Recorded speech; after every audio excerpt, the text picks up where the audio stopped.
Welcome to the Watershed Learning Network. In this module, we will examine why flooding can be such a problem in urban watersheds. The natural water cycle is a series of connected processes of evaporation, condensation, precipitation, and groundwater flow. The water cycle still functions in urban areas, but it's influenced by the amount and type of development and changes in the climate and geology associated with growing towns and cities throughout the world. Urbanization influences the water cycle in many important ways. However, for the purposes of our discussion, we will primarily be focusing on increases in surface runoff due to decreases in infiltration or the ability of water to filter through the ground and enter the groundwater. The flow paths of water within a city can also be complex. Often, rivers flowing near cities function as both the sources of drinking water and the disposal site for wastewater once it has been treated. This has important implications, especially when cities and towns are facing challenges of aging and obsolete water infrastructure and are subject to system failures or situations where untreated sewage enters the watershed. If we consider the water balance in the volume of water entering and leaving natural and urbanized systems, you can see that urban systems add considerable complexity to the calculation. Piped water is imported and exported into the watershed.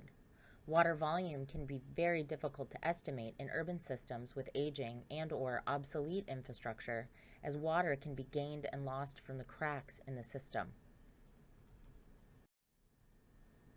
In a natural system, approximately only 10% of the water coming into the system as precipitation, rain or snow, will create surface runoff or water that flows over land.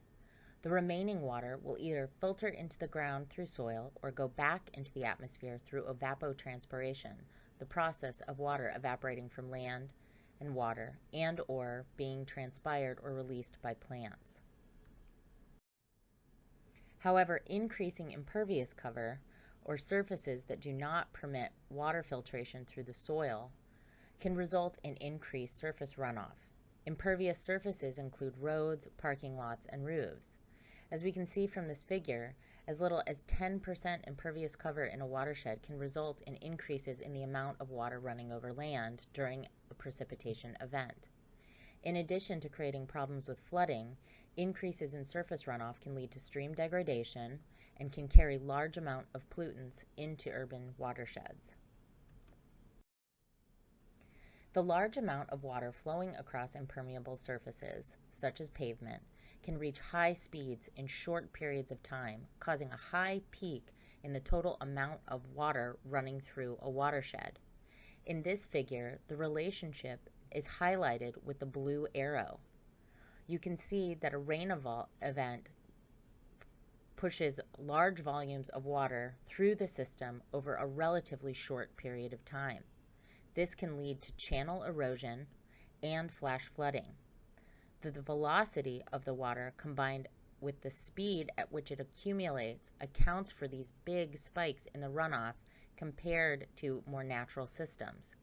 In natural systems, soil can absorb more of the water and reduce the total amount of water flowing over the surface. Vegetation can also slow down this runoff and reduce the amount of erosion.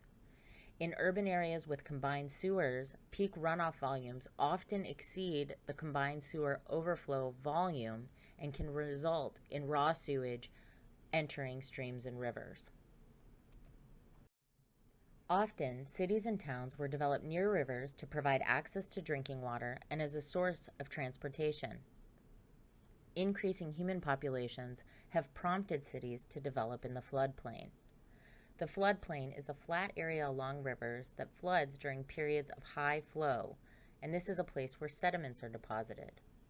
Development in the floodplain has the potential to increase the duration and intensity of flooding events. This is especially true when development pressures are intense and when watersheds contain a large amount of impervious surface. Base flood elevations are the high water marks for the 100-year flood, as you can see in this diagram. This number is the number that many zoning bodies or the zoning agencies within a town, a county, a state consider a limiting factor for building. They typically will not allow building to occur below the BFE. The regulatory flood elevation is 1 foot above the BFE, and this is to protect buildings from additional flooding. If you would like to learn more about the implications of building in the floodplain, visit the link at the bottom of this page, and this will take you to the Nature Conservancy's What is Floodplains by Design video. In the news, we often hear about the 100-year flood occurring commonly. This can be very confusing.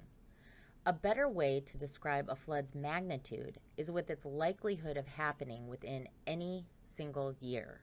For example, a flood that is called a 100-year flood has a 1% chance of happening in a given year at a given location. In other words, a 1% flood and a 100-year flood are the same thing. The reference to 100 years makes the concept much more confusing, as there is a 1% chance every year you could experience a 100-year flood. Flood risk is also influenced by changes in precipitation regime due to climate and by the amount of impervious surface and development rate in a watershed. This means that flood risk is not a fixed factor. It changes through time.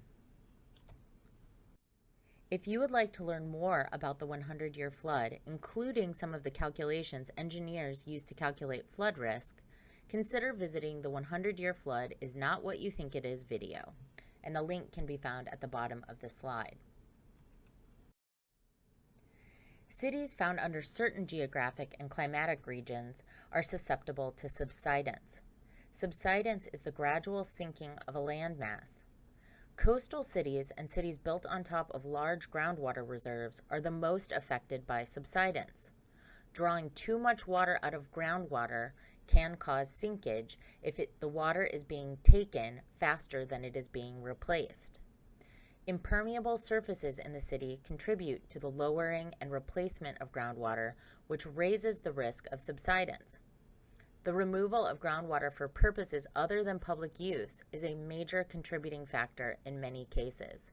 Groundwater is removed in the process of extracting fossil fuels or other natural resources, and it is not replaced, leaving behind unpressurized pockets that are prone to collapse and compaction.